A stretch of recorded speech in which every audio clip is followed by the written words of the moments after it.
اعوذ باللہ من الشیطان الرجیم بسم اللہ الرحمن الرحیم سل بنی اسرائیل کم آتیناہم من آیۃ بینہ ومن يبدل نعمة الله من بعد ما جاءته فإن الله شديد العقاب زين للذين كفروا الحياة الدنيا ويسخرون من الذين آمنوا والذين اتقوا فوقهم يوم القيامة والله يرزق من يشاء بغير حساب صدق الله العظيم۔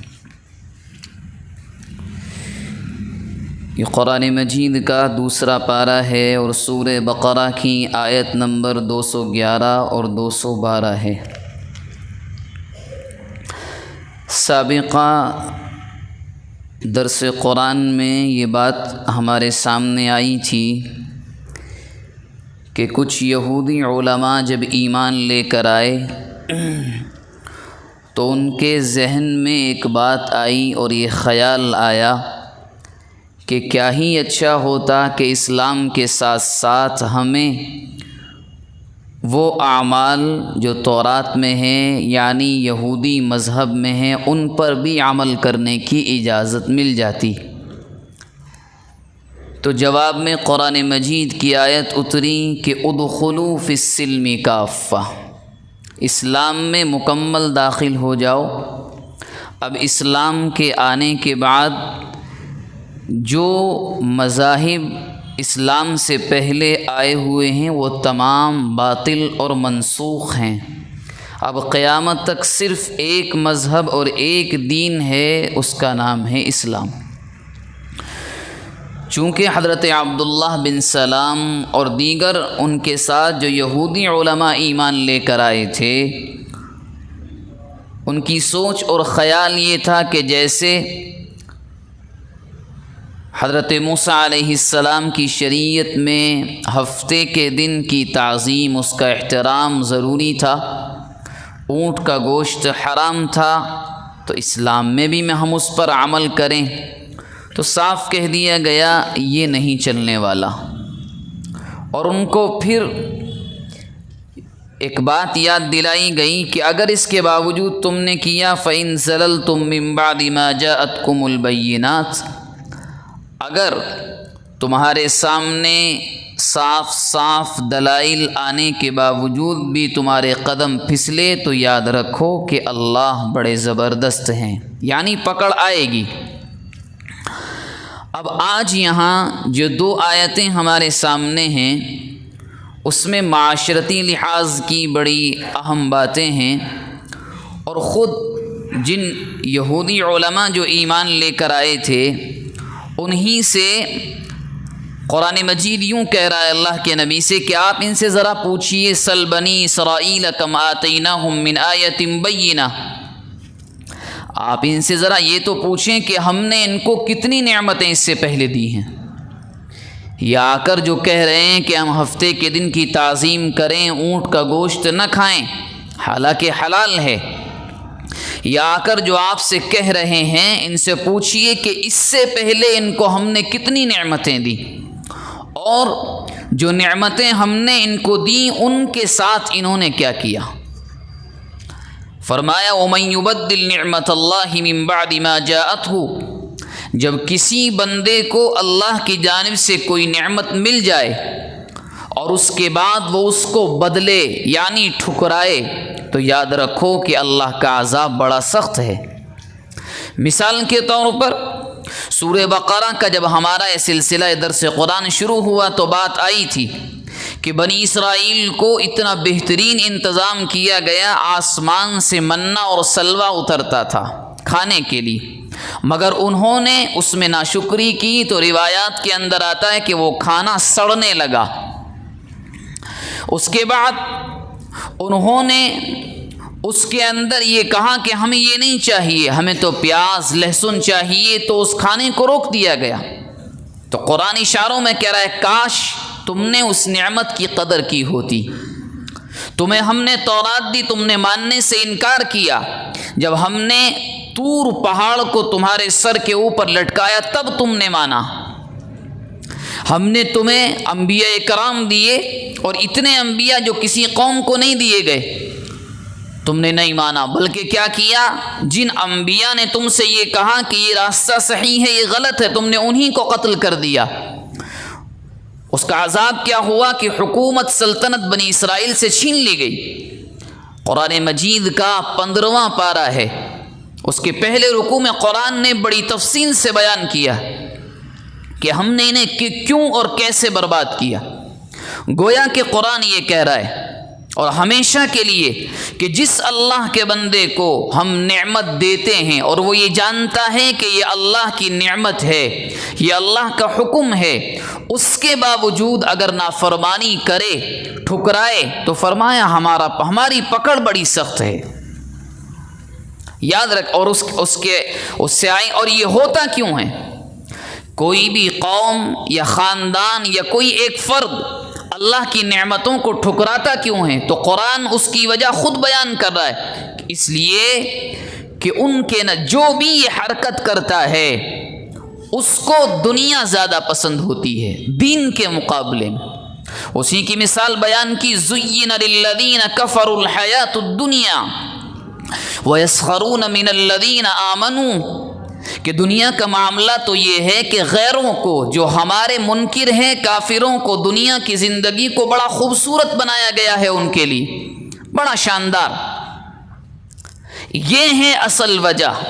اسی بنیاد پر نبی اکرم صلی اللہ علیہ وسلم نے فرمایا صحابہ کرام سے کہ مجھے تمہاری جانب سے کوئی خطرہ نہیں ہے، صرف ایک خطرہ ہے کہ جب تم پر دنیا کھول دی جائے گی اور یہ دنیا اپنے خزانے تم پر اگلے گی، مال خوب ہوگا، اس وقت بڑا خطرہ ہے کہ کہیں تم راہ راست سے نہ بھٹک جاؤ۔ سب سے زیادہ خطرناک چیز یہی ہے۔ اور جب انسان دنیا کی محبت میں چلا جاتا ہے، اور جو دین والے ہوتے ہیں چاہے وہ کمتر لوگ ہوں، تو ان کے ساتھ وہ کیا کرتا ہے؟ اس کو قرآن نے بیان کیا، وَيَسْخَرُونَ مِنَ الَّذِينَ آمَنُوا، جو دنیا کے چہیتے ہوتے ہیں، دنیا کے محبین ہوتے ہیں، وہ ایمان والوں کا مذاق بناتے ہیں۔ مدینہ منورہ میں جو اللہ کے نبی ہجرت کر کے آئے اور اس سے پہلے مکی دور میں مشرکین عرب خوب مذاق بنایا کرتے تھے، خوب مذاق اڑایا کرتے تھے، اللہ کے نبی کا مذاق، صحابہ کا مذاق، اور آج بھی یہی ہے اور ہمیشہ یہ رہے گا۔ اور یہ ایسا نہیں، ایک زمانے تک تو یہ تھا کہ غیر مذاق بناتے تھے، غیر مذہب والے، اب تو اس صفت کے لوگ، اس عادت کے لوگ خود ہمارے درمیان ہیں۔ داڑھی دیکھ کر، ٹوپی دیکھ کر، ایک وہ طبقہ جس کا تعلق ذرا دنیاوی تعلیم سے زیادہ ہے، یعنی اپنے آپ کو ڈاکٹر کہلانے والے، انجینئر کہلانے والے، ایک عام سا مسلمان ہو جس کے کپڑے ذرا اچھے نہ ہوں، تھوڑے سے میلے کچیلے ہوں، مگر دین کا پابند ہو۔ آپ خود اپنے دل سے سوال کریں کہ اس کی اہمیت آج ہمارے معاشرے میں کیا ہے؟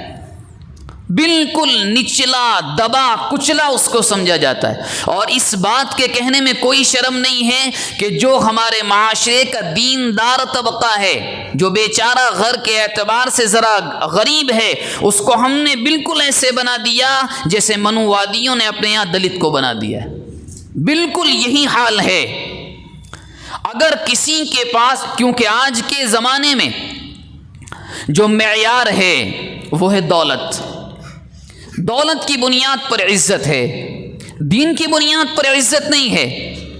جو مالدار ہو، چاہے کتنا بڑا چور ہو، کتنا بڑا دھوکے باز ہو، کتنا بڑا جھوٹ بولنے والا ہو، لوگوں کا مال لے کر کھانے والا ہو، ہاں اگر مالدار ہے تو خوب عزت، اور دیندار ہے تو آپ ہم سے زیادہ جانتے ہیں کہ معاشرے کا حال کیا۔ قرآن نے یہی کہا، جو لوگ دنیا کے محبین ہوتے ہیں، وَيَسْخَرُونَ مِنَ الَّذِينَ آمَنُوا، یہ ایمان والوں کا مذاق بناتے ہیں۔ اس کے بعد فرمایا وَالَّذِينَ اتَّقَوْا فَوْقَهُمْ يَوْمَ الْقِيَامَةِ، لیکن ایمان والوں کے لیے خوشخبری ہے، وہ یہ کہ جو لوگ تقوی والے ہیں، شرک سے، بت پرستی سے، غلط باتوں سے بچتے ہیں، کل قیامت کے دن یہ ان کافروں سے درجے میں بلند ہوں گے۔ کیسے؟ ایمان والے جنت میں ہوں گے۔ فیصلہ مال کی بنیاد پر نہیں ہوگا۔ اور قرآن نے اس کا جواب آیت کے اگلے ٹکڑے میں دیا کہ جو لوگ یہ سمجھتے ہیں کہ ہم مالدار، ہم بڑے، دولت کی بنیاد پر، تو قرآن کہہ رہا ہے تمہاری بے وقوفی ہے۔ کیوں؟ واللہ یرزق من یشاء بغیر حساب، روزی کا معاملہ تو یہ ہے کہ ہم جس کو چاہیں دیں۔ اگر دین کی بنیاد پر روزی ملتی تو کوئی بھی بے دین آدمی مالدار نہ ہوتا، جو زیادہ نمازی ہوتا وہی مالدار ہوتا۔ روزی مال کا ملنا یا نہ ملنا، کسی کا مالدار ہونا یا غریب ہونا، یہ دین کی بنیاد پر نہیں ہوتا۔ اور اسی دولت کی بنیاد پر کوئی یہ فیصلہ نہیں کر سکتا کہ ہم بڑے نہیں۔ نبی اکرم صلی اللہ علیہ وسلم نے آپ نے سینکڑوں ہزاروں مرتبہ سنا ہوگا کہ اپنے آخری حج کے موقع پر جو خطبہ دیا، اس میں جو الفاظ استعمال فرمائے وہ آج بہت سے ملکوں کے قوانین کا حصہ ہیں۔ کیا؟ لا فضل لعربی علی عجمی ولا لعجمی علی عربی الا بالتقوی۔ اللہ کے، آپ حیران رہیں گے کہ اللہ کے نبی کے خطبے سے بعض ملکوں کے ماہرین قانون نے جملوں کو چرا کر اپنا قانون بنا لیا ہے۔ مثال کے طور پر نعرہ لگایا جاتا ہے بلیک لائف میٹرز، یہ کیا ہے؟ کہ نہیں، کالے لوگ ان کی اہمیت ہے۔ یہ تو اللہ کے نبی 1400 سال پہلے کہہ کے چلے گئے کہ چاہے عجمی ہو یعنی غیر عرب کا رہنے والا، جزیرت العرب سے باہر کا، چاہے عرب کا رہنے والا ہو، کوئی یہ نہیں کہہ سکتا میں بڑا ہوں۔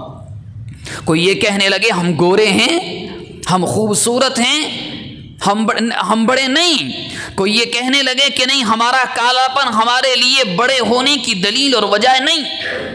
نہ مال، نہ کسی کی خوبصورتی، نہ کسی کا کالاپن، نہ کسی کا عہدہ نہیں۔ ہاں، اللہ کے یہاں جو بڑا بنتا ہے کوئی آدمی وہ ہے الا بالتقوی۔ دل کا تعلق اللہ سے کتنا ہے؟ دل کا تعلق جتنا مضبوط ہوگا وہ اس سے قریب ہے۔ اور اسی تعلق کی بنیاد پر قرآن نے کہا والذین اتقوا فوقہم یوم القیامہ، یہی لوگ جو تقوی والے ہیں کل قیامت کے دن ان سے جو ان کا مذاق بناتے ہیں ان سے اوپر ہوں گے۔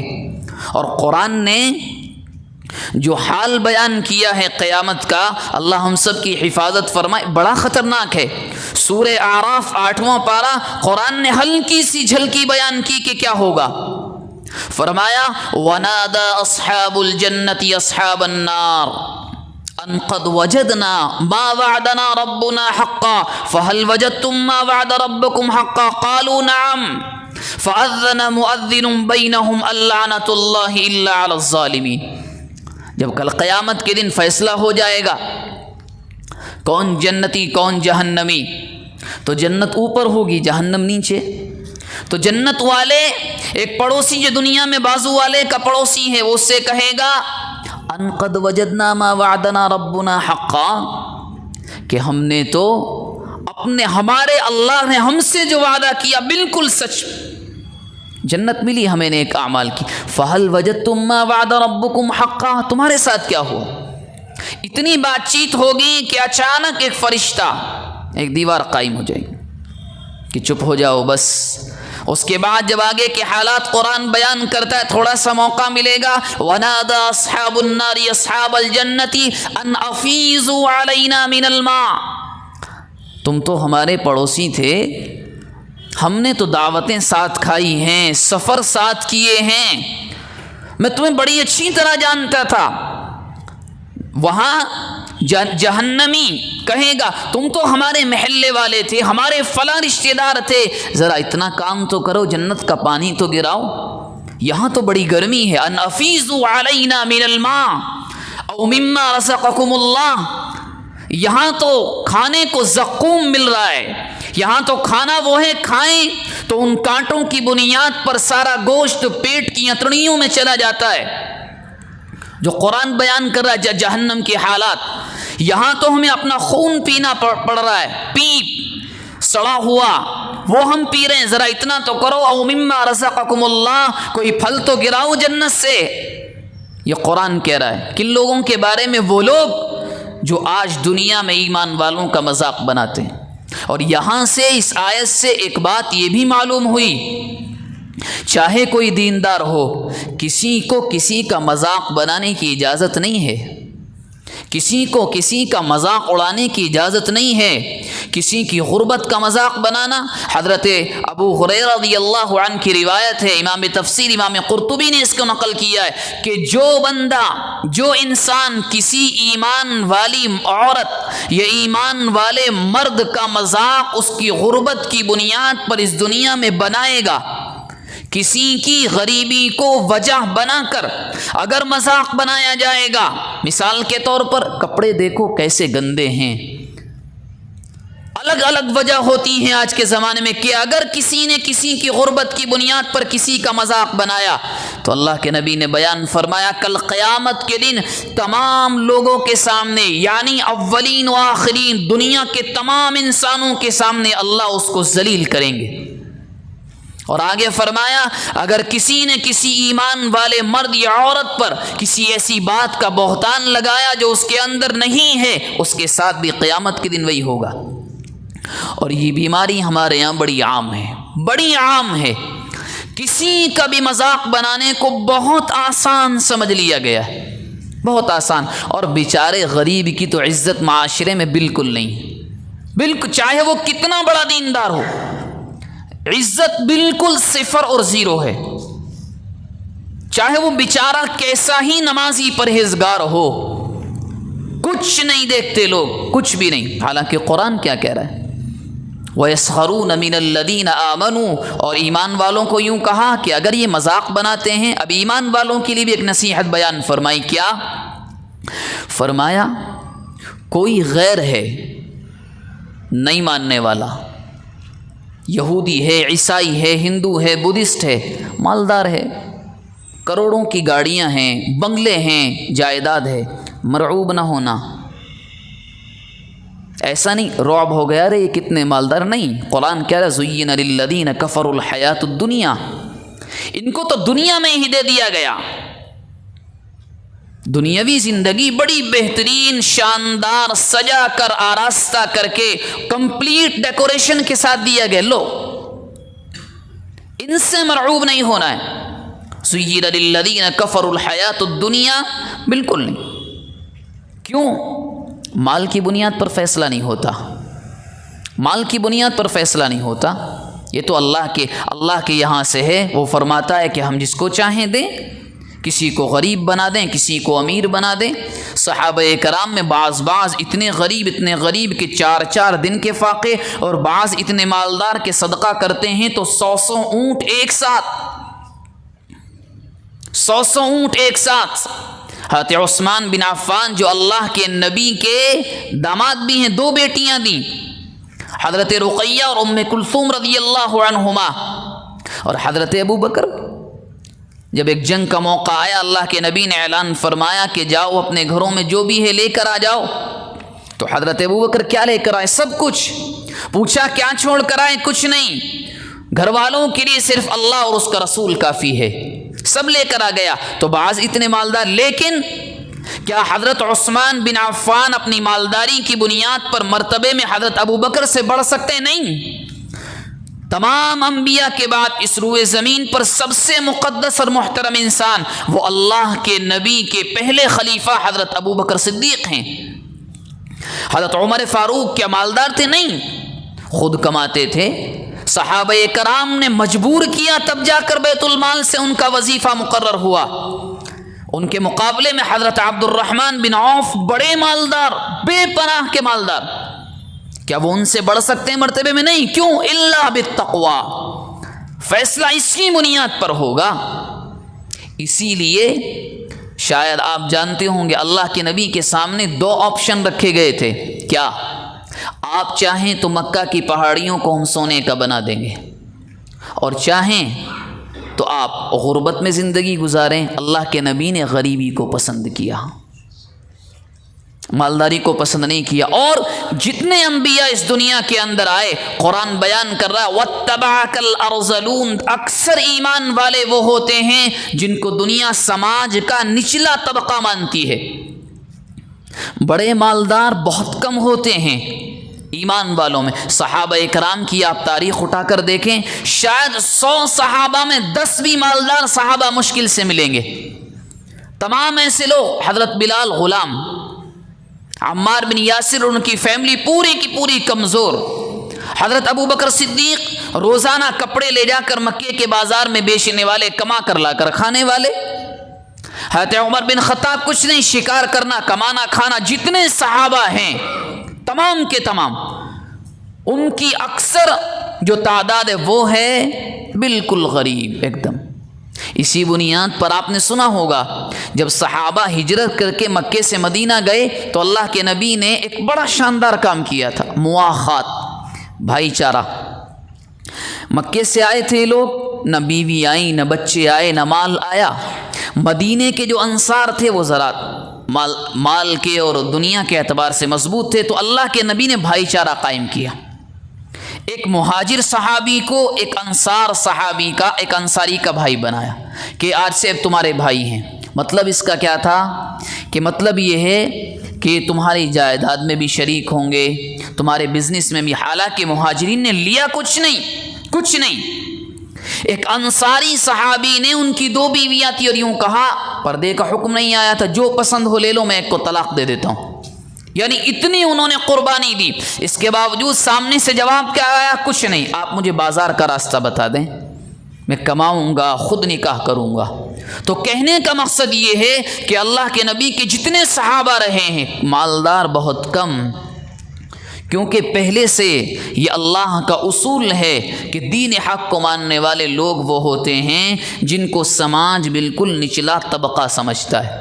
اور آپ تازی دنیا کی مثال لے لیں، تازی دنیا کی مثال کہ ہمارے پڑوس کے ملک کے قریب افغانستان کا ملک ہے، 20 سال تک وہ ایسا ہے کہ قدم قدم پر قبریں، اور آج جو لوگ وہاں حکومت کر رہے ہیں، اسلامی شریعت کو جنہوں نے وہاں نافذ کیا ہے، 4 سال پہلے دنیا ان کو یوں کہتی تھی ان کو کیا آتا ہے، ان کو کیا آتا ہے، داڑھی ٹوپی والے ہیں، چلنے کا سلیقہ نہیں آتا، یہ نہیں ہوتا، وہ نہیں۔ مگر کیا ہے، عزت کس بنیاد پر ملی؟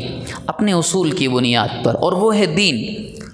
چاہے کوئی مذاق بنائے یا نہ بنائے، دنیا کچھ کہے یا نہ کہے، قرآن کی اس آیت کا جو نتیجہ ہمیں ملتا ہے وہ یہ ہے، کوئی مذاق بنائے یا نہ بنائے، فیصلہ ہوگا اس بنیاد پر کہ آپ کا دل تقوی سے کتنا بھرا ہے اور وہ کتنا خالی ہے۔